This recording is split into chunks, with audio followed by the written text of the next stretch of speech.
সাত সকালে মা ফ্লাইওভারে ভয়ানক দুর্ঘটনা, বেপরোয়া গাড়ির ভয়ানক ধাক্কা, দুমড়ে মুচড়ে গেল বাইক, আহত 1। বাদাম ভেবে বিষাক্ত ফল খেয়ে অসুস্থ 11, বমি, পেট ব্যথা, শ্বাসকষ্ট নিয়ে ভর্তি হাসপাতালে, চাঞ্চল্য ডায়মন্ড হারবারে। যুবভারতী কাণ্ডের 3 দিনেই রিপোর্ট পেশ কমিটির, জলের বোতল নিয়ে মাঠে কিভাবে প্রবেশ করল প্রশ্ন তদন্তকারীদের। এসআইআর-এ হিয়ারিং পর্বে ভিডিওগ্রাফি করা হবে, জানিয়েছে কমিশন। দোকানের তালা ভেঙে 10টি খাসি ছাগল চুরির ঘটনায় উত্তপ্ত শহরতলি, চুরির চক্রের পাণ্ডার খোঁজে তল্লাশি।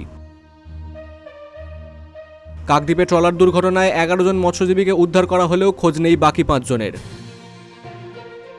অতি ঘন কুয়াশায় যমুনা এক্সপ্রেসওয়েতে 8টি বাস ও 3টি গাড়ির সংঘর্ষ, মৃত 4, আহত একাধিক। বিশ্বের অন্যতম বৃহৎ ও শান্তিপূর্ণ ধর্মীয় সমাবেশ বিশ্ব ইজতেমার আয়োজন করা হয়েছে হুগলিতে। কলকাতার পারদপতন, ফের 15 ডিগ্রি ঘরে নামল পারদ, কুয়াশার সতর্কতা জেলায় জেলায়। বাঁকুড়ার জঙ্গল থেকে উদ্ধার যুগলের মৃতদেহ, চাঞ্চল্য এলাকায়।